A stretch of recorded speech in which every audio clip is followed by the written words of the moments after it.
Hey guys, I'm Tyrone sitting in on this episode of Sit Down with Nin'na. I had a little bit of complications with the camera, and it only filmed the second and the third segment. So for the first segment, first I guess 15 minutes, and the last 13 to 12 minutes, it'll be a standstill picture. So sorry about that. That was a little bit on my part, but we still got the audio, which is pretty good. And so yeah, enjoy the video. I had lots of fun filming this with Doug Winnipeg. He was such an amazing guest. So yeah, this is also available on Spotify. So just look up Sit Down with Nin'na on Spotify, and also to go follow me. You'll see all my stuff down in the description of my music and stuff, my SoundCloud, Apple Music, Spotify, stuff like that. I also have my own YouTube channel. So yeah, enjoy the episode.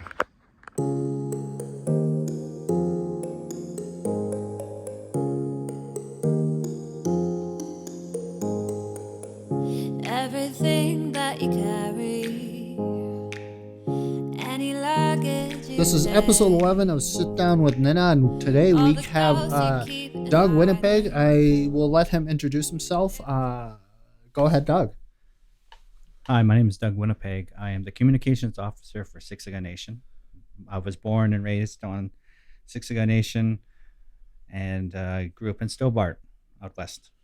Oh, okay, awesome. So yeah, maybe just can you give me a little bit on the main talks about the episodes are we always start out with a culture talk a little bit. What are your thoughts on culture, and how do you think culture can be promoted on the reserve in a positive way? I think you know what, we've been doing better as a nation to promote culture. I don't know. It's kind of one of those really tough questions. There actually are. So sorry. Let me think about this before. I think it's our culture is dying. Yeah. Right. But I think everybody will take a look at that and think, yeah, this is how it's going. Every successive generation knows a little bit less about the culture, and the older generation is dying off quicker than they're being replaced in terms of cultural people responsible for cultural knowledge, right?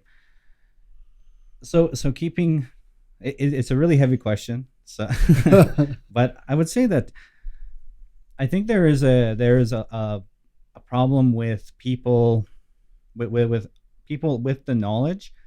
Sometimes it feels like they put barriers in front of them, Yeah. and this is not through their fault, and they're not doing. There's no maliciousness attached to it. It's a cultural thing, and maybe it harpens back to a different time when it was a lot easier to sit down with an elder, right? But nowadays I always found that, especially growing up, if I wanted to learn something cultural, there were protocols there, and and nobody teaches you the protocols, right? Unless you grow up in a family like a traditional family, which I didn't.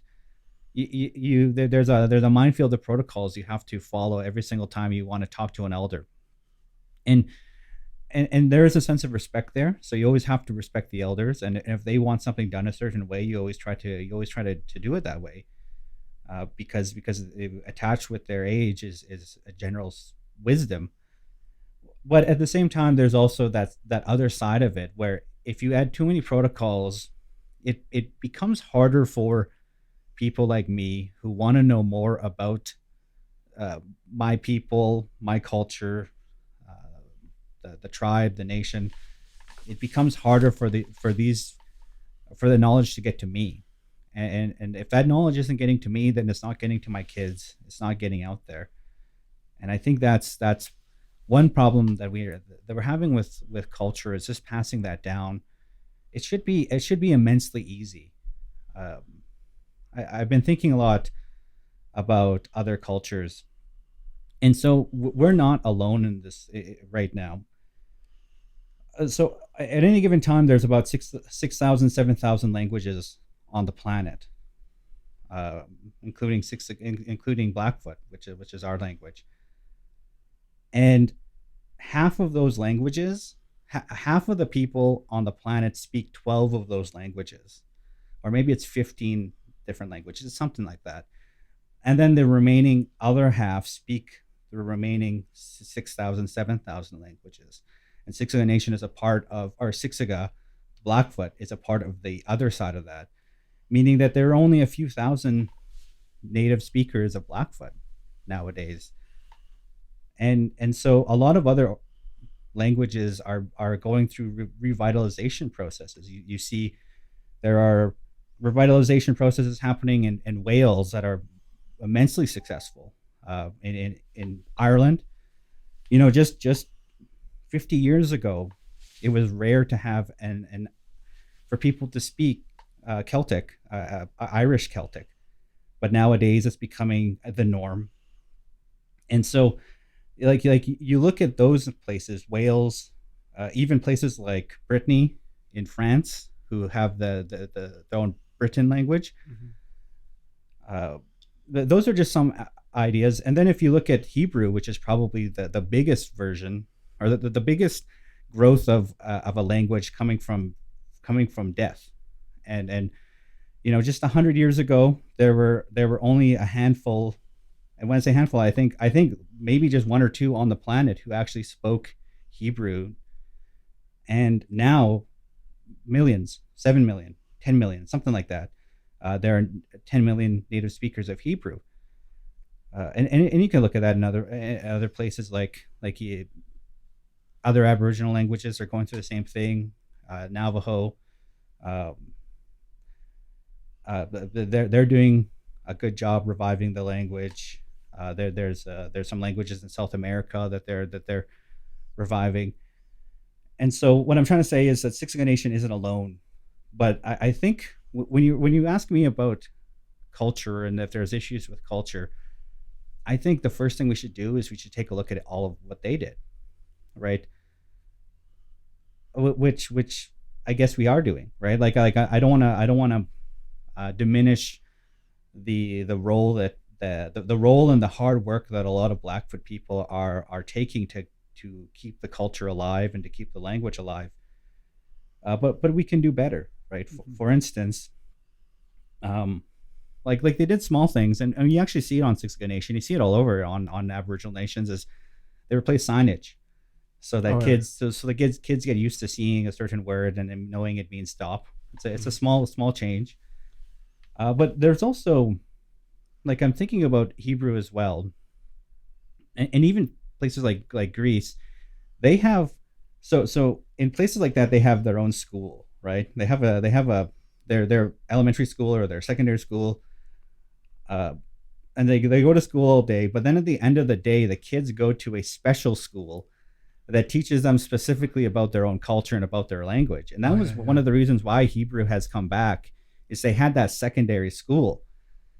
And so, if you think about that, it sucks to do more school. And I can tell you that many Jewish people I know, not that I know a lot of them, I know that they despise that extra school. But these people, they get to grow up and learn their culture, learn how to speak their language, at least nominally. And so it helped them, right, to keep that culture alive, and whether they know it or not, they can then grow up and pass it on to their kids, right? And there's a religious side to those schools, but beyond that, there is that cultural side. And so I'm trying to imagine if Siksika Nation did the same thing, that we have our normal elementary school. You go to Siksika High School all day, and then at the end of the day, you go to a Blackfoot school, right? And there you learn culture, you can learn religious stuff, you can learn language, right? And that's just a small dent, right? It won't work if people don't buy into it. But that's something that's worked for other cultures, and maybe that's something that Siksika Nation could look at in the future. I think that's a really interesting topic, just because, like, the more I think about it, like, it's a really nice idea. Like, also too, how would we overcome those I guess initial barriers? Because, like, I think it's awesome. Like let's say for me, if I were to come up with these certain ideas to bring culture back, right, into schools and stuff, but how do you think we could maintain something like that? Because I know some of the things that were implemented before. That was the trouble of it, was maintaining it. How do you think we could like maintain something like that? Like if we were to actually implement, language, or like a Blackfoot school after school kind of thing. How do you think we could get everybody on board and stuff to maintain Uh, I don't know. Yeah. So, yeah. Okay. Well, thank you for this. I don't see you. that? Oh. No, I'm just joking. Oh. Well, I think so it starts with the parents, right? Yeah, And yeah. the grandparents. If they don't buy into a school like that, then there's no point, because the kids won't. You won't. A kid won't be like, "What? Why am I not allowed to go to Blackfoot school every day for 2 hours after I finish, Yeah. my own school?" Especially if they don't like school, and that's a lot of people, not just Blackfoot, but Blackfoot as well. A lot of people just don't like school, right? Yeah, yeah. And so you're kind of asking a lot for them to say, "Hey, I know you just spent the last 6.5 hours in a place you don't like. How about another 2 hours on top of that every single day, right?" And some people will reject it. They'll rebel against it. It'll be something that there'll be a bad taste in their mouth. But as for keeping the language alive, it does start with the parents. Oh, yeah. But I think you know what there's this thing. It's an expression I've heard for different things, and I've heard it for people who grew up in bilingual nations, right? Like Canada.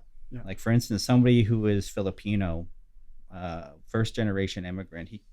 They come over, they have kids, and their kids they speak Tagalog at home, Yeah, right? yeah. And this is just an example. I don't know. This isn't something I know personally, but and then, so they speak to Tagalog at home, but they're exposed to English constantly, right? And the expression that I heard was the language of a heart, Yeah, yeah. and Oh, yeah. and so see some people could be raised by immigrant parents and speak Tagalog perfectly fluent, but the language of their heart is English. Mhm, mhm. And you kind of need people to have Blackfoot as the language of their heart. And what I'm trying to say is that you need to get the next generation of people to start thinking in Blackfoot, to start praying in Blackfoot, not in a showmanship sort of way, right? Not in a standing in front of a crowd and dropping Blackfoot. Those quiet moments of reflection when you're praying to whatever deity you decide. You have those moments when you speak Blackfoot, because that's what's in your heart, right? Yeah, yeah. And it's a very quantitative. I can't think of a good word for it, but there's no way to measure it, right? Yeah, yeah. But you know it, right? Like for instance, English for me is the language of my heart, and it's not because I dislike Blackfoot. It's never really exposed to Blackfoot, right? Yeah. But in a better world, maybe not a better world, but I would think in Blackfoot. I would pray in Blackfoot, and I can converse in English, and I could give presentations and have a pretty good vocabulary in English. But when it came down to it, I dreamt in English, or I dreamt in Blackfoot, and that was the language of my heart. And so, in some ways, one day, someday soon, I don't know when, this 400 or so elderly Blackfoot people on a reserve will go. Mhm. And when that day happens, if nobody has taken up the language in such a way that it has become the language of their heart, then even though people on Siksika Nation will speak Blackfoot, it will be functionally dead. Yeah. And so I guess, to go back to what you said, whose responsibility, like will this Blackfoot thing work? I don't know, but like that's the goal, irregardless of how you get there. Yeah. Whether we do schools, whether we bring kids aside, I don't know what happens, but we need to get a next crop of generation, Yeah. just to start to get Blackfoot as the language of their heart, and that's and that's easier said than done. But it would be the saddest thing in the world if all of those Blackfoot speakers disappeared, and nobody took it up, right? Yeah. Yeah. So yeah, hopefully that answers your question. I went off on a little bit of a tangent there. Oh yeah, no, it's all good. That's what we're here for. But yeah, yeah, I totally agree with that. It's just I guess that's one of the biggest mysteries of I guess the future of how we're. I guess the biggest question is how, what. Well, the big huge five W's. You know what I mean? Like, well, what is it? When do we start? But that's all we got for this segment. But yeah, come back after the break. This is 104.7 CFXX. Okay, we're back with segment two of Sit Down with Nin'na. And yeah, we just finished talking about I believe it was culture, implementing culture, bringing back that way of life, huh? Jokes, no, but yeah, I think I'll just continue like because I had a lot to say before the break, but I think the idea is there. I do agree that it is a pretty tough question to answer. Like, uh, how do we answer those questions, or how do we get to everybody, I guess, because I guess it's such a broad question, it's such a hard question, it's something that is easy to think about, but executing it, I think, is one of the things that is pretty something that's pretty hard to do. But like another thing, I can't remember, you were talking about it earlier, it kind of brought a light bulb in my head. I think you were talking about more so like the culture barriers and stuff like that. I think if we were to find a way to help people actually get to know the culture a bit more, like, because I noticed too that there are actually people that they don't like. Well, I'll use myself as an example. Before, like in 2012, 2013, when I was in grade 11, I did not know that Blackfoots don't smudge without a that they smudge with a coal. I didn't know that. That's how that's how much little I knew about the Blackfoot culture. I didn't even, the most I knew was the Blackfoot prayer. So I think in terms of getting people to know what the culture is, maybe to get over those barriers, maybe we could find a way to teach the young people about, maybe if you want to approach an elder, maybe you do this, do that, or who to approach, because I know there are those difficulties, right, when it comes to culture, because I have heard on the reserve, people are running into these problems of like, not per se problems, I guess, but more so like, I guess, well, what do I do? And that goes with powwow too. People are like, oh, well, where do I start with powwow? You know what I mean? How do I start doing this and that? And they don't even know where to begin. And I guess that would help give them a starting point on how to begin, because, like, just going down. But yeah, I don't know what your thoughts are on that, but like, just implementing culture like that, or just whatever means. But that's the other thing I agree to with is I don't think it really matters how we get there. It's just getting there. It's kind of like, why I mean, if we finish the race, crawling on it, you're just barely getting over the finish line. Maybe that's how we get over it. Just like begging for that water at the end, or that Pepsi. Just give me that Pepsi. But yeah, that's basically. I totally agree with you. But the other things that I also wanted to talk about too was like, kind of like bring the discussion. So, well, what I like to do is I like to bring in other topics, and then I like to relate them back into Blackfoot culture and the reserve. So mainly, one big huge talk and one thing that I like to discuss about is things that could happen on the reserve in terms of like, not just cultural wise, but like helping wise. I guess there have been ideas about like how like, for example, like, let's say somebody on the reserve, right, wanted to start their own company or something, right? Imagine if the reserve could be like, okay, well, we're gonna help you with the building, we're gonna help you with this, we're gonna help you, apply for a grant. If the reserve can't provide you with money, we're gonna help you get there. We have somebody, they're gonna do inventory for you. They're gonna get all your product and all that. They're gonna get you the cameras that you need. It's just stuff like that. What kind of things would you see for the reserve in terms of that? Like, and it's not just specifically that. It could be like anything, like down to like, yeah. But yeah, well, what kind of ideas do you have in terms of that? Well, I do know that. So to go back, my job title as Siksika communications officer, I do know that we have an entire economic development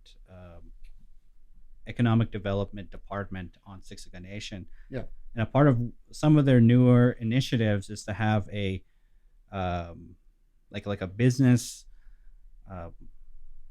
a business funding. There's a special word for it. I can't think of it, and so that's kind of just starting on Siksika here.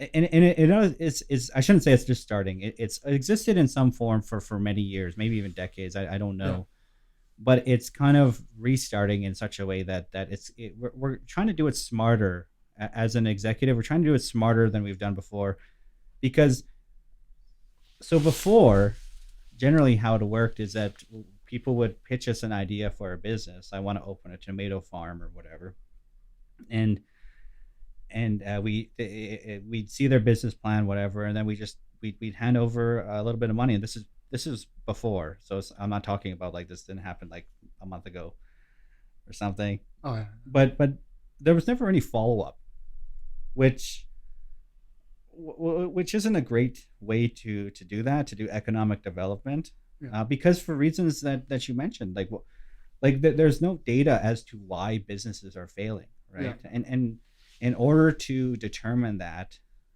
you need to keep records, you need to follow up, you need to see what skill sets are missing on Siksika Nation, what do we need to help our entrepreneurs to accomplish what they need to accomplish. But yeah, so there wasn't that, and now we're trying to get there. I'll say that we're not there yet, but it's kind of it's always a work in progress Yeah. when it comes to that. And so that's just one part of economic development on here on Siksika. I It's kind of one of those things where I kind of I take a step back and I try to imagine, like why do parts of Siksika Nation fail, which they do. Sorry, my phone keeps ringing. That's okay.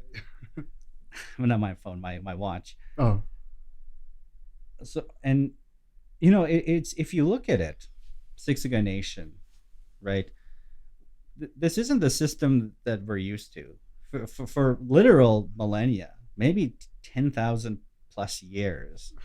We roamed the plains, right? Which we can't do now because Yeah. there are various laws that prevent us from doing that. But and then modernity and things like that have shown up, giving us blue jeans and Pepsi and all that other good stuff, and the internet. And so modernity isn't all that bad, but the parts of modernity that are bad are things such as colonialism. That's a part of what modernity is. And then there are other things such as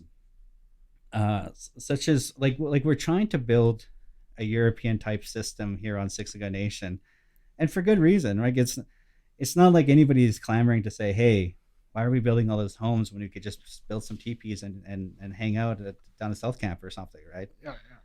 But I look at that, and that system is hardwired into Blackfoot. I believe personally, I believe this, and Yeah. Uh-huh. I believe that we work better when we're connected deeply. And so back in the day, before we had wooden houses, and we had town sites, we stuck together. Uh, the community moved together. We lived close together, and not for any reason other than survival. We were stronger always together.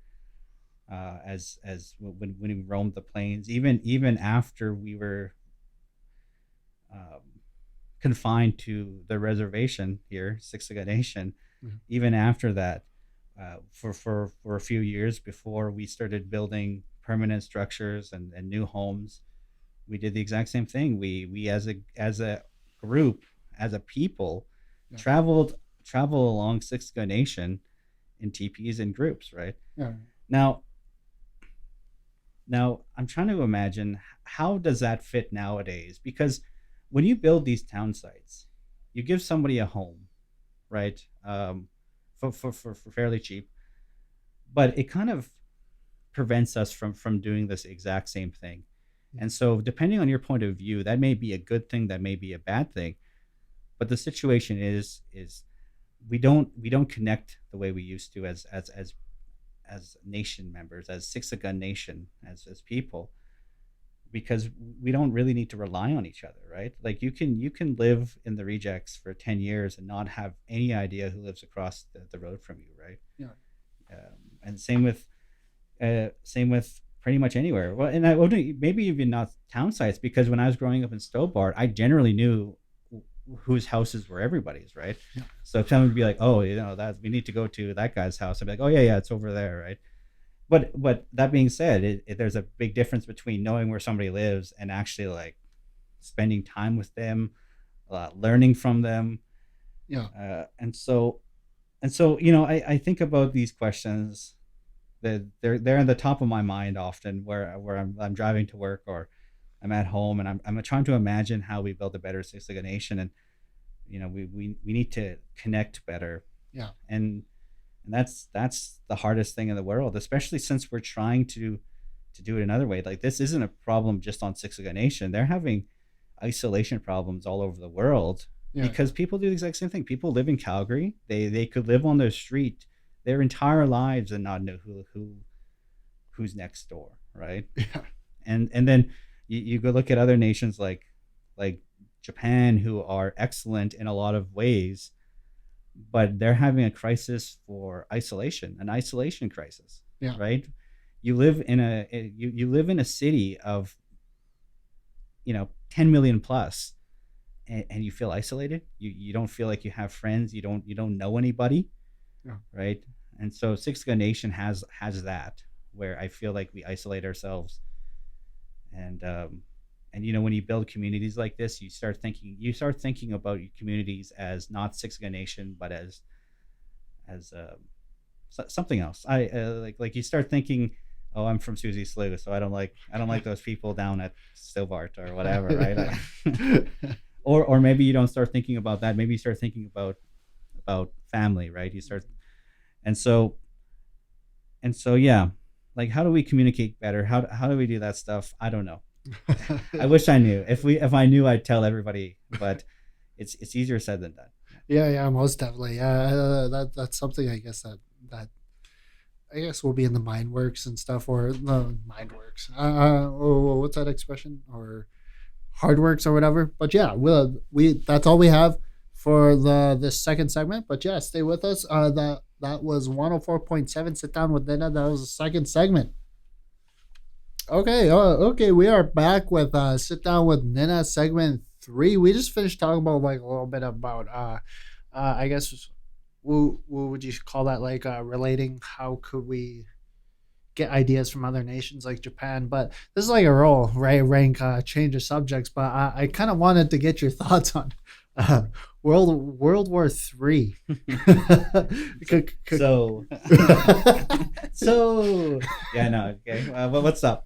No, well, like, because it's a I guess, well, like, I'm stuttering, but I went on a big like YouTube hole, right? And I was looking through different scenarios that could happen, and they're literally on the brink of war right now. Like, I think they had submarines pointed at uh or submarines on the coast of Hawaii. They had missiles pointed there, and I know there was that literally, I seen a video where Jim Carrey, he said he was on the beach of Hawaii, and they said that they were gonna bomb it, and he said he waited, but there's no bomb. But there was a bomb scare. I know there was a bomb scare. So, well, what kind of thoughts do you have on that? Like, well, what could happen? What do you think could unfold if World War III started? Do you think it'll be nuclear, or do you think it'll be what kind of stuff do you think could unfold if it actually happens? Excuse me. Well, I don't know. That was a pretty interesting thing that happened in Hawaii, when it was actually the Missile Defense Network in for the U.S. They accidentally sent the wrong alert, basically saying this is not an alert. Yeah. A nuclear bomb is heading to.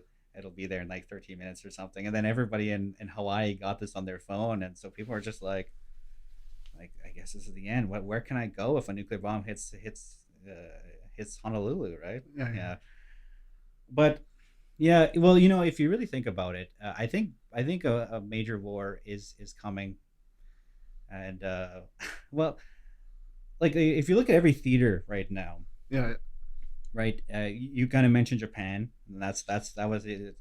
But Japan has always had an issue with China. Like they go back, right? And then South Korea has had an issue with North Korea, and then Taiwan there, which you can argue depending on who you talk to and how close you're related to the People's Republic of China, is either a part of China or is their own separate state. And so there's a powder keg right there, Yeah. and Taiwan is directly allied with the United States, which means that if they start rolling tanks or start shooting missiles or attack Taiwan, the United States is automatically at war with China. Yeah. And if you look at that as well, South Korea and North Korea have always been since the Korean War been in a state of war. It's been either hot or cold, and it's been cold for many decades. And any time that could flare up, right? We don't know what the future will bring. And Japan is the same thing, right? Where you kind of look at that and it's like, oh my goodness, like if it would only take one or two things to happen simultaneously for that area of the world to break out in full scale war. And if full scale war breaks out, the United States, because of their um, defense pacts with all of the surrounding nations that's actually surround China, Yeah. It'd lead to war. And if you're talking about China right now, India and China are always in a state of war, and they're the two most populous nations in the world. Yeah. If a war happens between them, it's going to be immense. It's going to be like nothing we've ever seen before. Yeah. And that's just China. And I don't want to call it China, but if you think about it, like Russia is in the Ukraine right now, and the European Union, the Russian Federation, they're having this like tit for tat, like will they, won't they? And then if you include Iran, Yeah. right? Iran has since the 1960s or 70s has been an enemy of the United States, and so there only needs to be a handful of things that happen in Europe for these nations to become a truly hot war, right, between Yeah. them. And that's not even like, I'm going to Israel in a few days, and right now Israel, Palestine,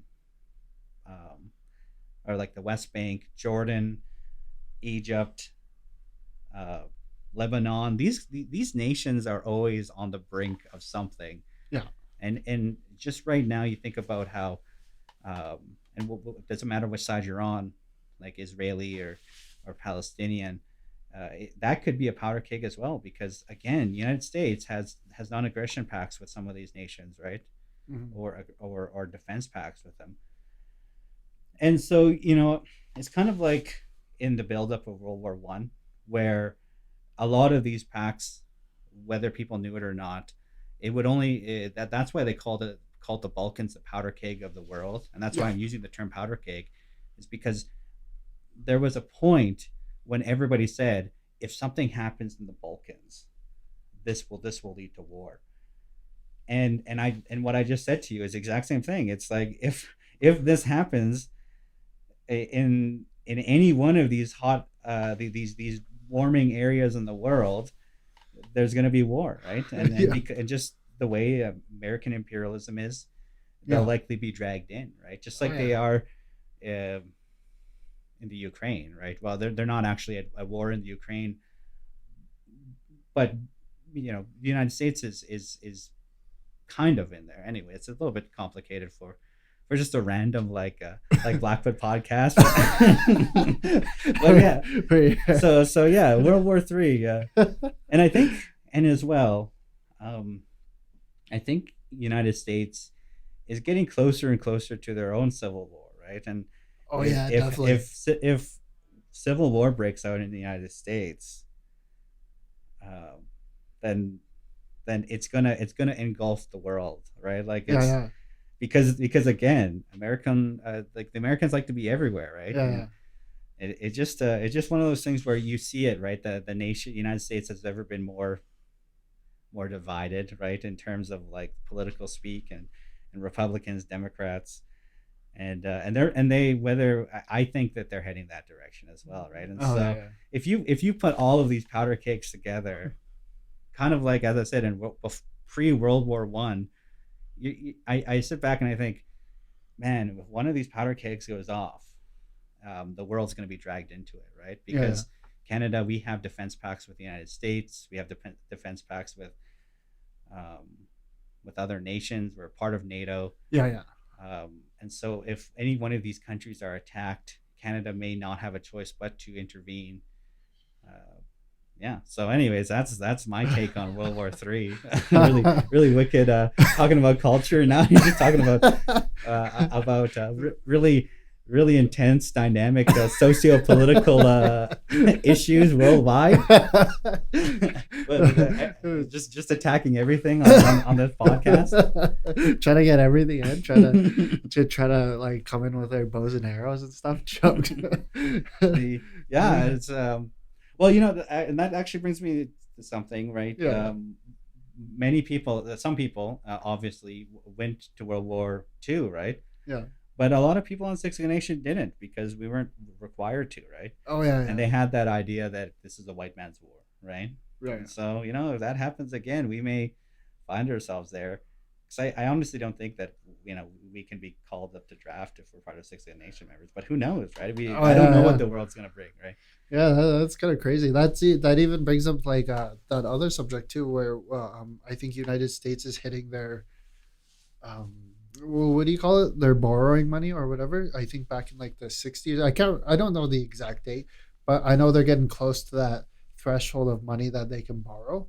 And so I think they were well, like they were gonna say if they hit that threshold, they're gonna get they'll probably just ask for that threshold to be extended.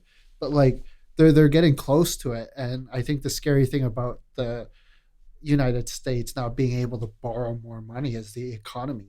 I guess the United States, they support the whole world economy.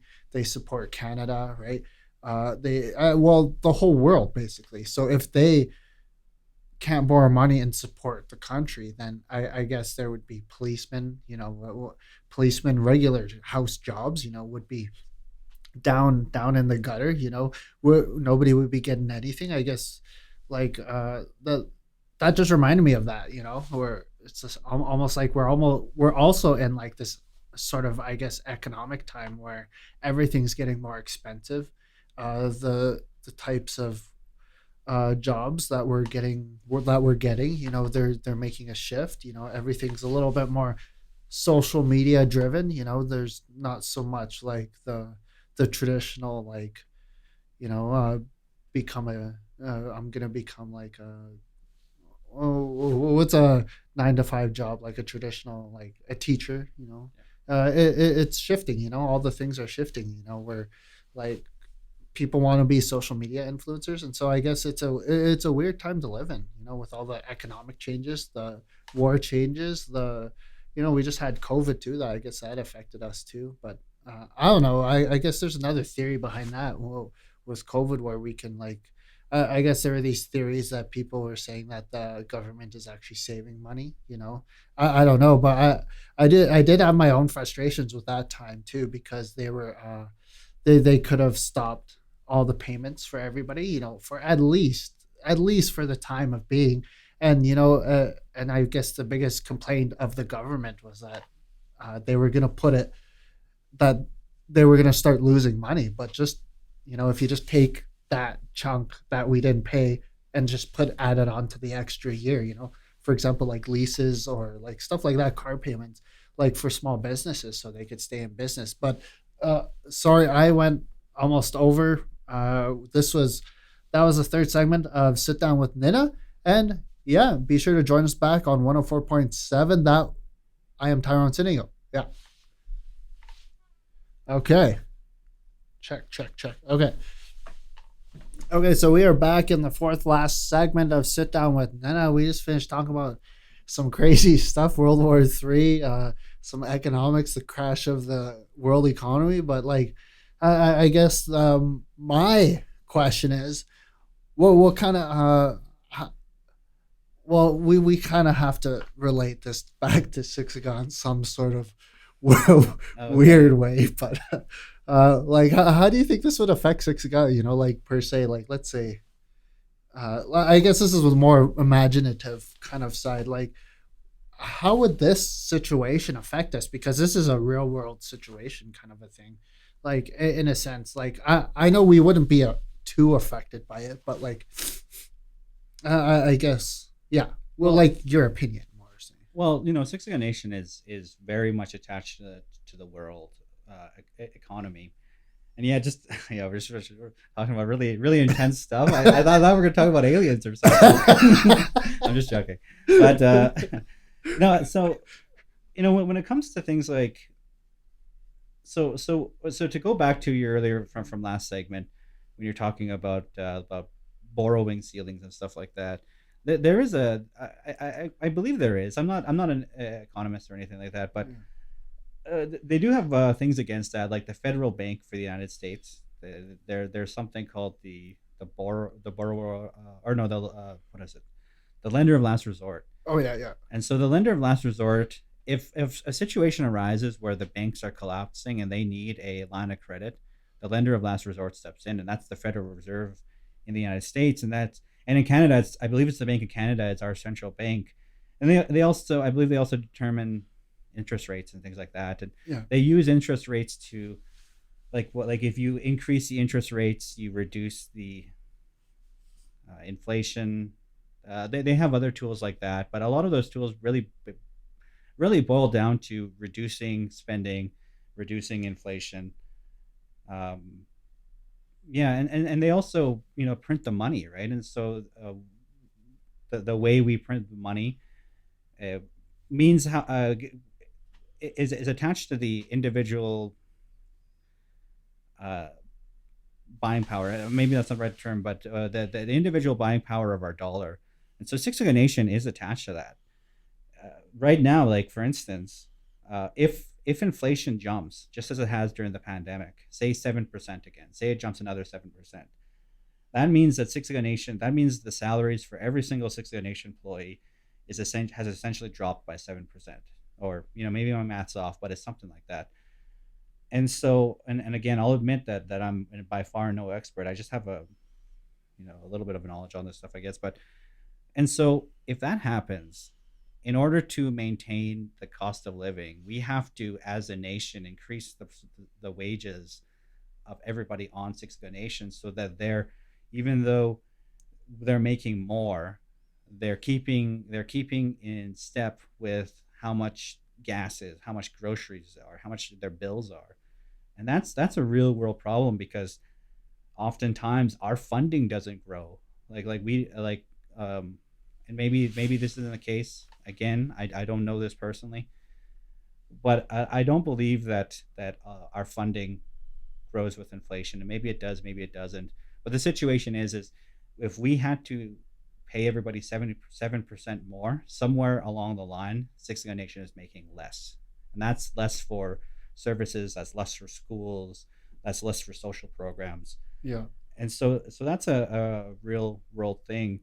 And then if you think about it, Six Gun Nation, we don't have a centralized population, and the way to get around on Six Gun Nation, because of the our lack of centralization, is that we all buy cars and trucks, yeah, and we have to drive around. yeah, And so with an increase in inflation, that means that the trucks we're buying are more expensive, the tires that are on the trucks are more expensive, everywhere along the line is more expensive, which means that at the end of the day we have less money in our bank accounts, right? yeah, And then that goes for gasoline as well, because we're so connected with driving, right? We gasoline, even a 5% increase in gasoline will affect the average Six Gun Nation member maybe even more than somebody in Strathmore. Because if you live in Strathmore, you can walk to the grocery store, you can walk to the convenience store if gas gets too high. But on Siksika Nation, if gas, like if you imagine gas is what 140 something now, right? Yeah. If gas overnight became 350, $3.50 per liter, which has happened in the past in other parts of the world, Siksika Nation can't, like, I mean, the average Siksika Nation person member can't then say, oh well, I'll just walk to the store then, right? Well, you can, but it'll take you a long time, right? Yeah. And so these real world economic problems do affect Siksika Nation in very real ways. Yeah. And you kind of see it even in the way of our $5. Yeah. You know, in 1876, was it 1876 when Oh, 1877. 1877, Yeah. yeah. In 1877, when we asked, hey, the chief will get a new suit and everybody will get 30 yards of rope and everyone will get $5, right? That was a lot of money. $5 was a lot, Yeah. right? But it never grew with inflation, and it still doesn't grow with inflation. And every single year, that $5 becomes less and less worthwhile, right? Yeah. And for many people, they get their $5. You know, I got mine in 2019, just the start of the pandemic year. That's when I picked up my $5, and I hadn't picked it up for 9 years, so I got $45. I was like, 45. But you know, in 10 years, if inflation keeps the way it's going, that $45 will feel like, you know, $20 or whatever, right? Yeah. And that's just the nature of it, right? Yeah. So Siksika Nation, we're very connected with the world, because of all of this stuff. It's a part of, and I mentioned it before, the modernity, right? Yeah. That globalization is also a part of modernity. And so, you know, when I'm talking about gas prices, I'm thinking about OPEC, which involves nations on the other side of the world. Yeah. I'm thinking about supply and demand. I'm thinking about the oil sands up north. I'm thinking about, you know, everything, right? And so we're so connected to this stuff. Yeah. That it's not something that the average Siksika Nation member, maybe they don't think about it on day to day, but it definitely affects their day to day. Oh yeah, definitely. It's just this is like a wild thing to think about too. Just like, I can't remember, where did I go? Oh, it was up in actually Saskatchewan. Well, I went to Saskatchewan this weekend, right? And I went to buy I bought a water. I bought a bag of chips, and then what else did I buy? And I bought three things, right? Those were $25 for a bag of chips, a water, and it was two drinks. It was $25, and I was just like, I looked at the guy. I was like, is this? I don't know if I got scammed or anything, but I was like, I looked, and then the bag of chips was like $7, like a little bag of chips. I was it's like, holy smokes! And then I like looked, and then that vitamin water was $8. Oh, yeah. I don't know if I got, but yeah, where the economy is right now, it's just it's really wild. It's kind of like, it's almost ridiculous kind of a thing, especially with wicked distro prices.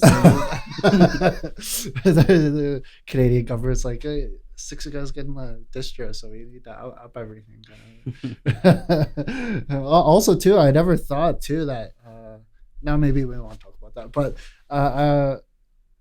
it's just wild to think about. That's all. And like, getting back to that subject, even though it's a crazy subject to talk about. Like, also too, like with World War III, right? Like,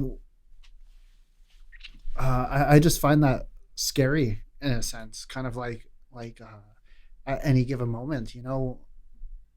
There's like nukes and stuff, and all that stuff, like but people are saying that they may or may not even use nukes, because I think, well, in my opinion, I don't think the United States or any other countries, I think they're a little too smart to use nukes, and I think they do know how destructive they are, and I think they would go to other means of, because the technology, like even United States, right? They got a lot of technological advances. They got all this stuff. Like, they could even like even, I don't know if it's possible, but maybe what if they could shut down a whole place in one night? Whole economy in one night. Because that's how powerful the United States is, or so something like that. I think there's actually other means of what they could do in terms of power, or sorry, what they could do. But like it kind of got me thinking about like the nukes though. Like in a sense, I feel like there's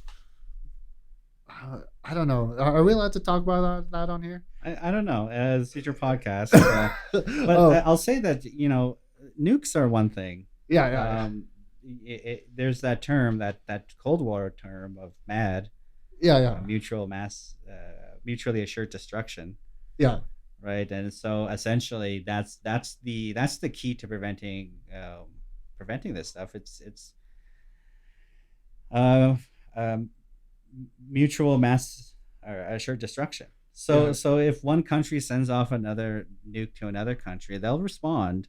And the nice thing about that is when that happens, we're not going to be around to worry about it. So that'll be exciting. oh, yeah, The but see, and I don't think that the world is going to end in a nuclear fire waste. yeah, yeah, I think people understand, and there's that famous line that having nukes is like being knee deep in gasoline with a lighter, saying, I'm going to drop this lighter, if you don't listen to me, yeah, because if you drop the lighter, you're both dead, right? yeah, And so it's kind of one of those things where I don't worry about that. I think that there's 100 other things I need to worry about, but nuclear war, and Siksika Nation, who knows, right? We might we're far enough away from Siksika that we might not be in the blast zone, right?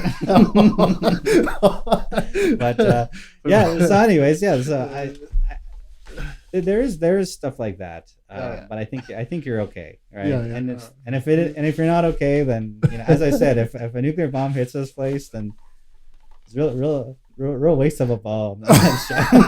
Like bombing Siksika. It's like, oh, this place is wrecked. It's like, no, it's pretty normal. This is how the rejects usually works. I'm just being a dick. I'm sorry. I'm sorry, everybody who's listening at home from the rejects. Getting wicked phone calls from. But anyways, yeah. So that's that's all I have to say about nuclear war. But yeah, thanks for letting me speak about really intense political topics nowadays. Yeah, but yeah, thank you, Doug, for coming on. We had that was a pretty nice time. But yeah, that was Sit Down with Nin'na, episode 11. And yeah, stay tuned. We got more great music on the way next.